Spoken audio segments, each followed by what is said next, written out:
Chapter 253 Halal Rape vs Haram Rape, Part 13. No day in all his life did Mr. Osman Al-Taib have become so angry and furious as the day in which his bail has been rejected.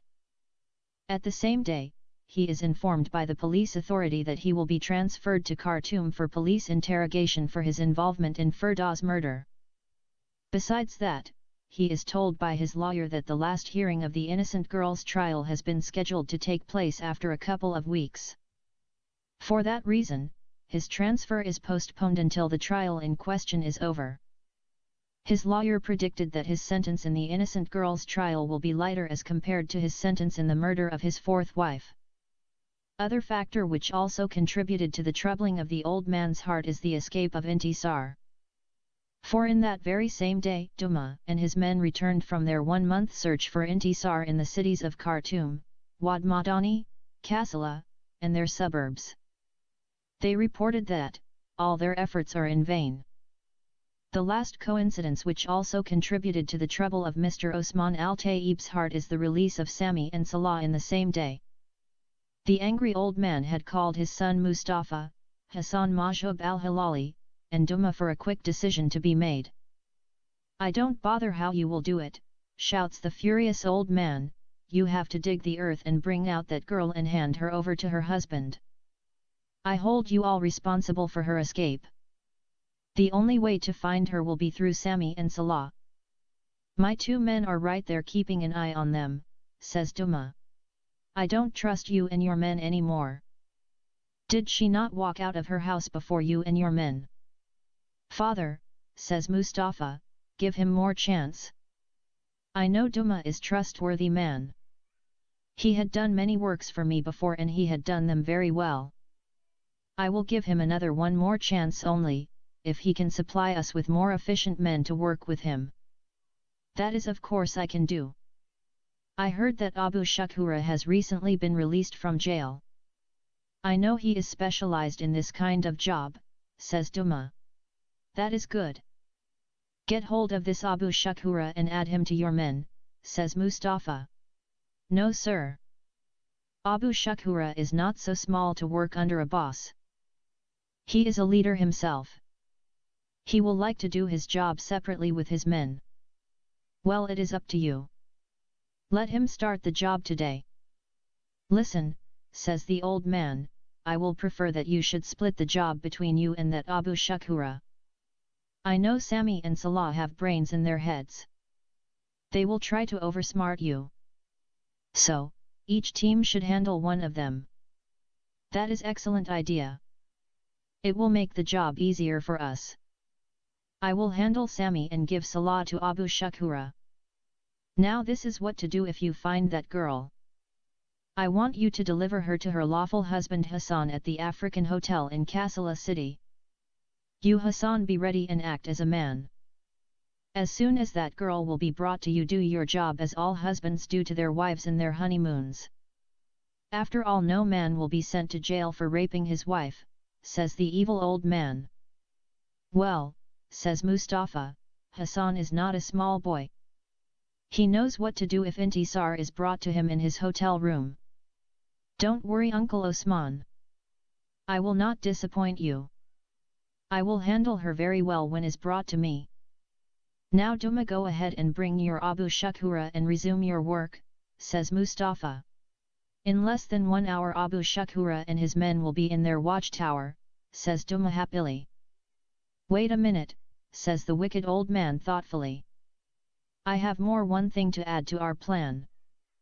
I prefer that Mustafa shouldn't be alone in his hotel room. Someone should be with him in case that stupid girl may resist him, or else she may try to kill him as her silly sister did to me twice during our honeymoon in the 5 stars Hilton Hotel at Khartoum City."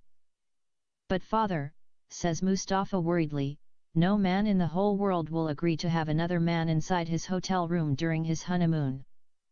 "Why not? I had a man with me in my hotel room while I was trying to make love to my lawful wife Firdaus. If I didn't do that, I will have been dead and gone by now." "But father, who in the entire world will agree to do such an immoral work for another man? Forget about the question of morality. For my safety, I am ready to do the impossible. Even if the devil offers to protect my life, I will gladly hire him. Okay, father, tell me who can handle such a task. The old man became thoughtful again. Every pairs of eyes are staring at his wicked brain. Suddenly he made a whistle and smiled happily as if he discovered a new planet or won the American lottery visa. I found it. I know who is good for this kind of job. He is the only man who can agree to do such a work because he worships women. But Uncle Osman, interrupts Hassan, it is very risky affair to allow Mr. Fata to have full access of the naked body of my lawful wife, Intisar. For you know he is a notorious womanizer. He may try to rape her before me. Are you not a man? Just tell him if he try to do any such a thing to your wife, Mr. Osman Al-Taib will send his dangerous men and tell them to cut his penis and deprive him from his weapon of war against the objects of his worship. Marvelous idea, father, I think that will keep Fata on check, says Mustafa. Now go on peace, and may the exalted Allah and his angels go with you all. Amen, say the three criminals in unison. Sami and Salah are released from jail at noon that very same day. Both of them have served 1 month in Al-Gadarif jail. From jail, the two friends headed directly to Salah's house. Their main concern is Intisar's safety. They inquired from Salah family as whether she called in their absence and told about her hiding place. Salah mother told them Intisar has called many times during their incarceration time. She informed her that she lives with a Coptic family in Khartoum. She didn't give any phone number or any address to write to her. She has just promised to call again after Salah and Sami are released. So, the two friends are very happy to know that Intisar has made it without enough money. The next thing for the two intimate friends to do is to visit Salah's girlfriend at her house. The two friends realized that they have been followed by some spies from the time they have come out jail. But, since Mona is not targeted by their enemies, they decided to take the risk and visit her and break the good news to her about the safety of her friend Intisar and their release. They newly appointed spies, Abu Shakura and his men reached Salah's house in less than an hour following the time of their assignment. Two of them crossed the road and stood near the house. Not far from them, sat Duma and his men in a small restaurant and kept watch on the house in question. Abu Shakura and his men are given full descriptions of Sami, Salah and Intisar. Even so, they had seen none of them. Mustafa told Abu Shakura that Intisar is young, beautiful and 17 years old girl. The only way to reach her is through Sami and Salah. Those two friends must likely, as soon as they got released, will go to meet her in her hiding place. The two teams of spies kept strict watch on Salah and Sami. Abu Shakura is tall, big and very tough man. His lips, nose, ears, mouth, head, arms, hands and legs are big too. The only small things in his huge body are his red eyes. His lips clap together when he speaks. His nose snores while he is fully awake, and that is why his fellow gangsters had nicknamed him Abu Shakura, or the father of snoring. In that particular day, he is the first one to see the two friends leaving the house of Salah. He saw them also when they stopped a taxi and got in. The taxi left immediately. So, Abu Shakura had no time to wait for his other two men. He started his car and raced behind Salah and Sami's taxi. His other two men waved their hands to another taxi and went behind the car of their leader. Duma and his men are the last ones to follow behind the three cars. They are very much displeased with their car's position. So, they asked their cabbie to overtake the other two cars of their rival spies. After 10 minutes of heavy cars race, Duma's taxi driver is managed to sandwich his cab between Abu Shakura's car and Abu Shakura men's taxi. Abu Shakura will never allow Duma to go ahead of him. Duma knew it and hence accepted his half-achieved victory. After another 30 minutes, the car's race came to an end when Sami and Salah stopped their taxi and got down in front of Mona's house. They are aware of the many cars which are following them. Nevertheless, they didn't bother about them. They knew that those spies are after Intisar and not Mona. With such confidence, the two friends came out of their cab, crossed the road, stood in front of the outside door, and began to ring the bell. Meanwhile, the chasing two groups had spread themselves all around the house as if they are cops who about to raid a house where a dangerous criminal is hiding himself. Abu Shakhura followed his former method by sending two of his men to stand near the house while he and another man sat inside their private car. Duma's group crossed the road and entered a nearby restaurant. They knew that their rivals are more privileged than them because they had the benefit of a private car. After few minutes, Mona came out and embraced Salah so dearly while she is shedding hot tears. She also shook hands with Sami and congratulated him for his release. Abu Shakhura's eyes became widely open and his yellow teeth made a gesture which resembled a smile, when he saw Mona. She fitted perfectly the descriptions of the wanted Intisar. She is young, beautiful, and a teenager. Accordingly, he jumped to a hasty conclusion that she is Intisar. The final step had come, for the wanted girl's hiding place is discovered so fast. Before he can discuss the matter with his men, he saw the girl followed Salah and Sami and entered with them inside the restaurant where Duma and his men are sitting and keeping vigilant watch. Duma and his men are aware of the tough competition that they are facing with their rivals. They are too agog to lay their hands on Intisar before the others. Moreover, they had another privilege that Abu Shakhura and his men did not have. They had seen Intisar face to face and hence they didn't need anyone to describe her for them. The new leader waved his hand to his other two men to join him in the private car. Dosa and Doka crossed the road quickly with the excellency of two professional kidnappers. They moved so fast as if they are two bats flying with full speed in dark night. Then, they inserted themselves inside the private car of their leader through the back doors. Abu Shakhura's criminal mind had already worked a plan for kidnapping the beautiful girl. His only worry is not to allow Duma and his men to lay hands on the girl before them. He knew Mustafa and his imprisoned father had promised a huge amount of money for the group who find the girl in question and successfully deliver her to her lawful husband at the African Hotel in Kassala city. "Listen boys," says Abu Shakhura with a harsh and loud voice, "the birds have brought us to the nest very fast. The beautiful dove is on the open now. Most probably, she will not fly with the birds, but will go back to her hiding nest. So, we must move quickly and lay hands on the dove and take her to Kassala. We should not allow Duma and his men catch her before us. I am sure, they will not dare to touch her while she is in the restaurant with her two men and the presence of many other people. I will move the car and keep it near the dove's nest. When she comes out, you boys should jump on her from behind and close her mouth and carry her to the car. Never allow her to scream. Quick and fast job. Now there is something to be done before the dove show up. Duka, you are good with the sling. I want you to blow off those street lamps near the dove's nest. That area should be totally darkened. We don't want any police involvement or public attention. Is this plan clear?" "Crystal clear, Chief," say the criminals in unison. "Doka, move fast and do what I have told you to do." "Obedience, Chief," says Doka. The said Doka jumped from the rear seat and crossed the road. In a few seconds, Doka made the area as dark as his color. Then, he returned to the private car and got the approval of his chief. "Well done, Doka," says Abu Shakhura while his big nose is snoring loudly. "Now I will tell every one of you what to do.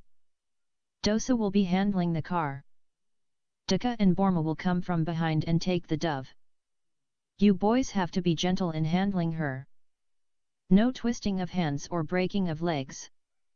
She looks very delicate. Never touch her neck.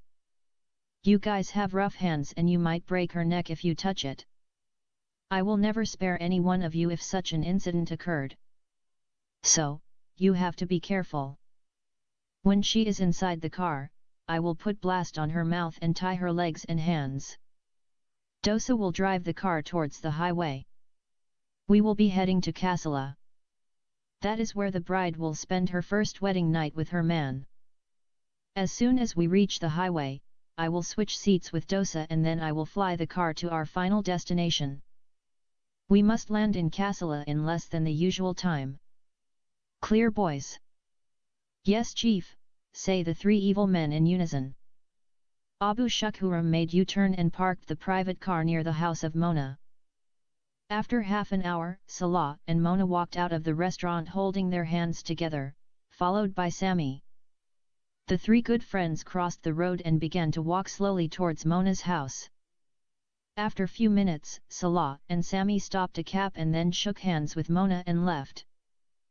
Mona stood for a few seconds waving her hand to them. A few minutes later, she saw another taxi speeding behind their taxi. She is not surprised to see it because Salah and Sammy have already told her they are followed by some spies from the time they left the jail. Mona turned towards her house and began to walk slowly back to her door. Her mind is occupied with many thoughts and her heart is full of a mixture of feelings of happiness and anxiety. Suddenly, she stopped and looked surprisingly at the completely darkened area in front of her house. She can see lights everywhere except near her house. She is hesitating to enter the dark area. She can see nobody except a beautiful Mercedes car parking not far from her house. She wondered why the car is there. For a few minutes, the memories of her kidnap and rape are flashed in her troubled mind. Is there anyone in that car waiting to kidnap her? She asked herself. Mona's mind told her that the spies will not be interested in her as they will in Intisar. Moreover, if there is any such a possibility, Salah and Sammy will not have taken such a calculated risk and come to her house. Mona encouraged herself with those positive thoughts and entered the dark area. Mustafa, as his usual routine since his father is transferred to the hospital, comes to visit him at 7 p.m. and leaves at 9 p.m. That day while he is leaving the hospital he received a phone call in his cell from Abu Shakhura. "Hello," says Mustafa loudly. "Abu Shakhura," says Mustafa softly. "Hold on please sir," continues Mustafa very softly, "I can't speak to you here. Keep the line open. Don't hang off." Mustafa rushed to the toilet and then began to inquire from Abu Shakhura. "What is the problem Abu Shakhura? What dove? Which girl? Intisar? Where have you found her? Are you sure she is Intisar?" "Bravo Mr. Abu Shakhura, that is a quick and excellent job. Listen man, you have to take her to the African Hotel in Kassala tonight. Her lawful husband Hassan and myself should reach there before you and book the hotel and later on receive you with the girl. Give me an hour. I will go to Hassan's residence and drive him right away to Kassala, you must start an hour later." "That is excellent. Listen Mr. Abu Shakhura, there should be no police involvement. No harm should be done to the girl either. Now it is 9:15 p.m. I want to see you with the girl in Kassala after 4 hours from now. Bye for now." Nevertheless, Mustafa had to call Abu Shakhura 5 times to delay his trip to Kassala due to the unnecessary delays which created by Hassan and Fatah. Only at 12:30 am, the so-called lawful husband of Intisar is ready at last to make his trip to Kassala for his honeymoon with his kidnapped bride. By 1:10 am, Hassan, Mustafa, and Fatah, the man of wonders, had left Al-Gadarif highway food shacks and headed towards Kassala. Mustafa is driving his private car while Hassan is sitting beside him in the front seat. The man of wonders is sandwiched in the back seat between 2 big bags. As soon as the car emerged out of the city in 120 km/h speed, the trio decided to celebrate their victory. The celebration will be in the form of drinking and singing in the car. Fatah is the cup-bearer and the main singer. He began pouring and distributing the liquor, which they bought in their way out of the city. After half an hour driving, the celebration party began with some vulgar songs. The man of wonder's obsessive desire for women is heated with the liquor, and hence he began to make some dirty jokes. In his jokes, he suggested that the kidnapped bride should be shared between the three of them. Hassan and Mustafa rebuked him for such an immoral and evil idea. Mustafa began to encourage Hassan with many words. Like he should be tough with the bride. He should break her arrogance and pride. He should revenge himself for being deceived and rejected by her. Fatah told Hassan that, the only way to make the woman respect you is to have sex with her against her wish. Mustafa agreed with Fatah by quoting the example of his second wife. For she is in love with her neighbor for many years and hence refused to marry him. Even so, her father forced her to marry him because her neighbor is from a poor family and he is the son of the richest man in the city. In the first night, she told him she will kill him and kill herself if he dare to touch her. Mustafa narrated how he struggled with her for 3 nights until finally he broke her pride and tamed her. From henceforth, she submitted herself to him. When Mustafa finished narrating his adventure with his second wife, Fatah said that he remembered his father told him that all the women can be classified in 3 categories. The goat-like woman, the horse-like woman, and the wolf-like woman. The goat woman is submissive and hence easy to make sex with her from the first night. The horse woman is rebellious and needs 3 or 4 days to be tamed before the husband can enjoy sex with her. During those days, she kicks and bites and do many other violent acts to keep her husband away from her body. The horsewoman resists because she is in love with someone else and hence believes that only her lover has the right to have sex with her and takes away her virginity. Mustafa's second wife is a good example of the horsewoman. Even Hassan's lawful wife comes under this category. The wolf woman is very difficult to handle. She begins like the goat woman, but very soon turns into the horse woman, or to be more precise, she becomes a lioness woman. The problem with the wolf woman, she has very strong sexual desire. One man never satisfies her. For that very reason, she always looks outside for more sex. As soon as she seduces one man, she no more enjoys sex with him and looks for another man. Eventually, she either gets slain in honor killing or runs away from home and ends up into prostitution. As a prostitute and common property for all men, she gets full sexual satisfaction when she gets fucked up every day by more than 20 men. In that way, she settled down because she gets what she wants. She is not ready to settle down with one man because she wants to be a woman for all men. In fact, she is a she-male, and for that reason she wants to fuck men rather than be fucked up by them. We stupid men, go to her and fuck her up and pay money her for being fucked up by her. When the man of wonders expressed his low opinion about women, the other 2 drunkards laughed until tears came out of their eyes. Mustafa almost ran the car into a big truck, but in a fraction of a second he managed to escape the imminent fatal accident. If their small car ran beneath that big truck, the 3 drunk criminals would have celebrated their joint honeymoon in hell instead of the hotel. The private car of Mustafa reached the African hotel at 4:20 a.m. By now all the 3 wicked conspirators are fully drunk. Among the 3, Hassan is the most drunk one. Mustafa and Fatah had to drag him from the car to the reception hall. As soon as they let go of his hands and legs, he fell flat on the floor. So, they had to carry his body and stretch it on a sofa. After that, Mustafa made the booking for Hassan, Fatah, and the kidnapped bride. By the help of Fatah and 2 bellboys, the so-called bridegroom of Intisar are carried to his room. Fatah hid himself inside the washroom of the big room. After that, Mustafa returned to the hotel lobby to wait for Abu Shakura and his men to bring the lovely kidnapped bride to her bridegroom to consummate his marriage with her. Abu Shakura left Al-Gadarif city at 2 a.m. His car never stopped on the way. He is driving with a mad speed. In order to keep himself awake, he preferred to smoke bango. From the time the car left the Toawa mountain, the bango cigarettes are lighted. Everybody is smoking. In less than half an hour driving, all the 4 criminals' eyes are turned red and became very small due to the huge quantity of the strong marijuana they had inhaled. Their heads are filled with fancy pictures. So, they began to sing and laugh and shout and scream all the way long. Everybody started to sing his own favorite songs. All the 4 men are singing different songs at the same time. And the private car is flying along the highway in crazy speed.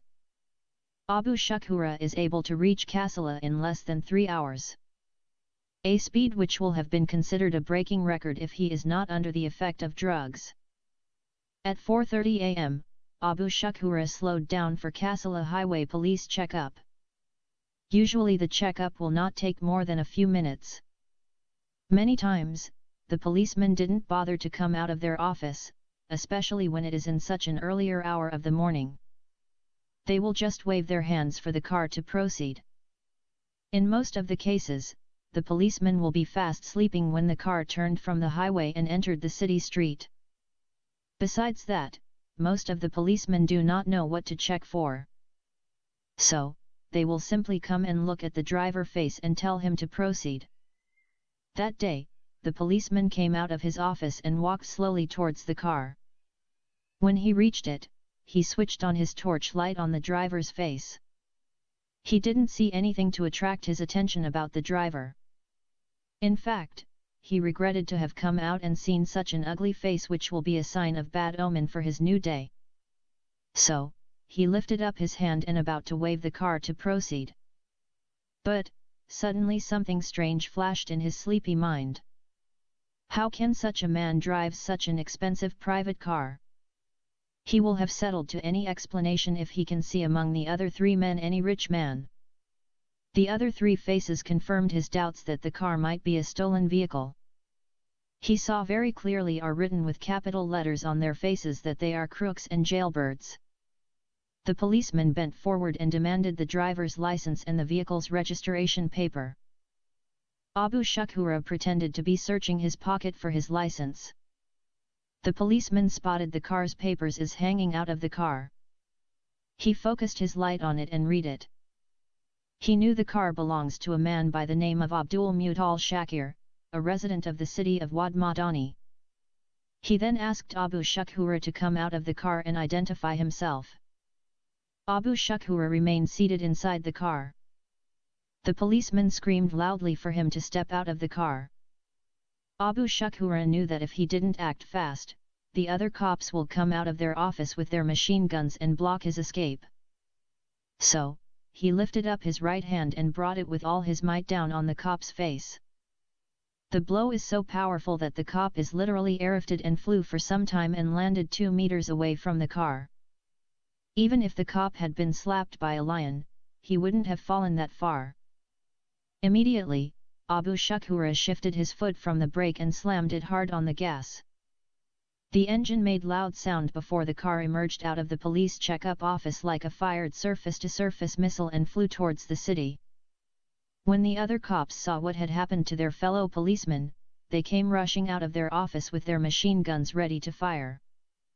Alas, the stolen car is out of their reach by now. Instead, they ran towards the knocked-down cop. 2 of them carried him back to their office. The 3rd cop picked up the phone and called the police traffic of Al-Gash Bridge and informed him about the violating vehicle. While Al-Gash policeman is receiving the details of the incident, he saw Abu Shakura's car is passing his office with the speed of light. He let go of the receiver and came running out to intercept the violating car. He is also too late. Even so, he jumped on his motorbike and raced behind the escaping car. Other 2 policemen came after him and entered their vehicle and followed behind suit.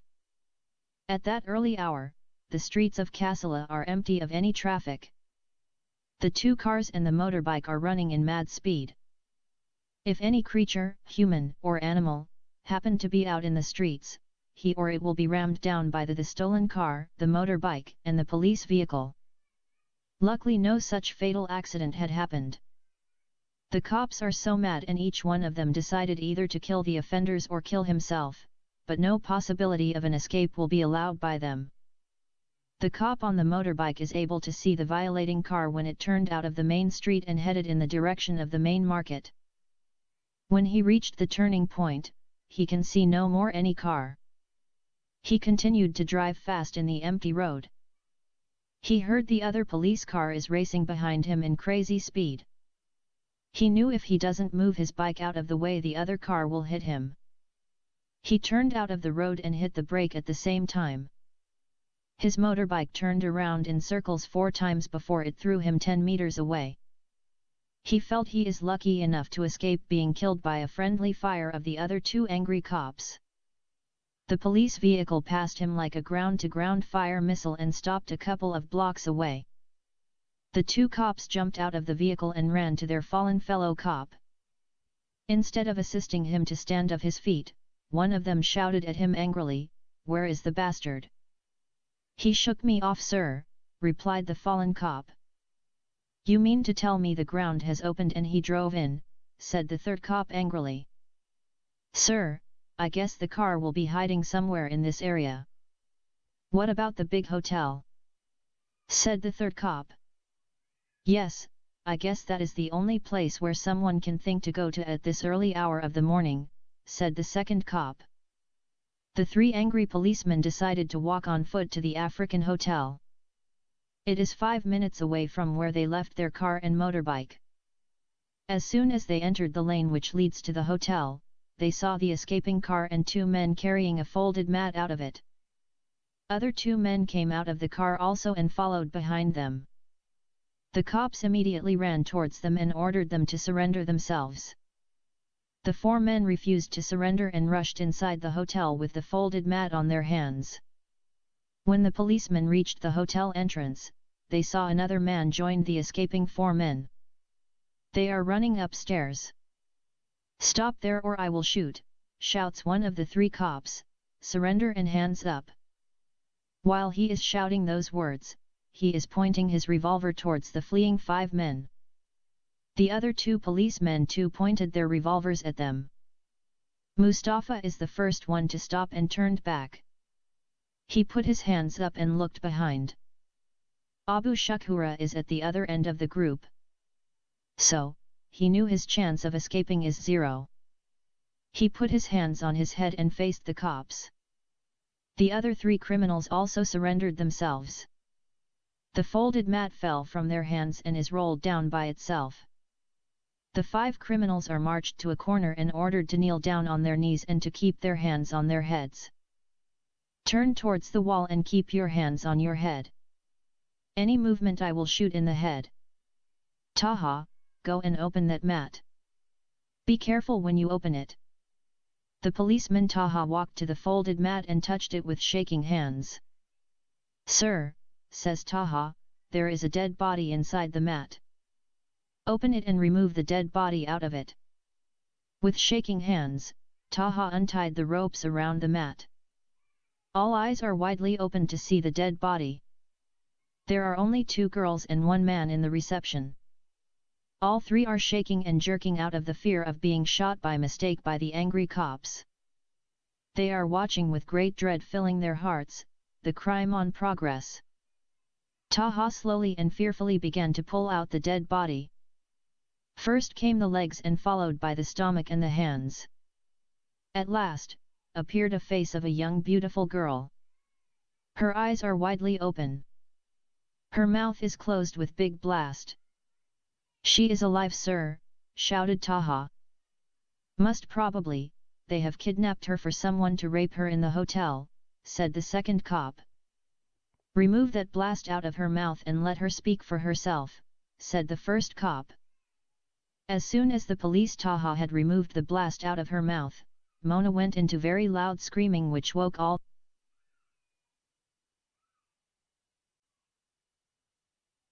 the hotel guests and brought the neighbors inside the lobby. In less than 5 minutes, the spacious lobby is filled with many people. With so much difficulty the 3 policemen managed to assure Mona that she is safe and has nothing to fear anymore. That particular morning, the 4 criminals and Mustafa are placed under arrest and taken to the police custody for further interrogation. Mona also had been taken to the police headquarters. After taking her statement, Mona is sent to her city by a police vehicle. Hassan and the man of wonders escaped the arrest. When they woke up from their alcohol stupor at midday, they are puzzled by the mysterious disappearance of Mustafa and the unnecessary delay of the 4 kidnappers. They did not know what had happened to their fellow criminals until they returned to Al Gadarif city after 3 days of strenuously waiting in the African hotel.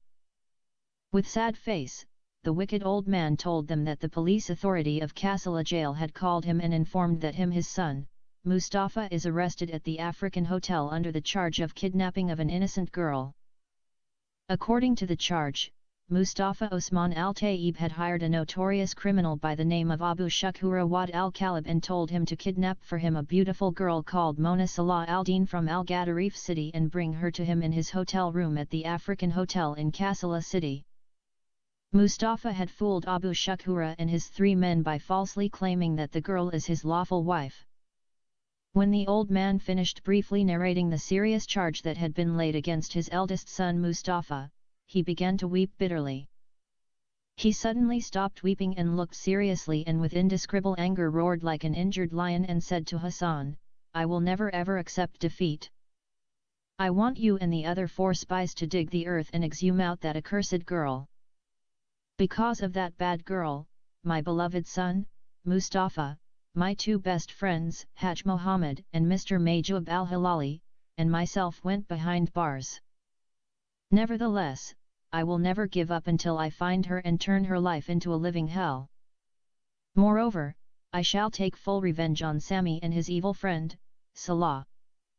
After the evil old man renewed his vow of revenge on Sami and his girlfriend, and his friend Salah, he sent the so-called lawful husband of Intisar away with his full authorization and blessing.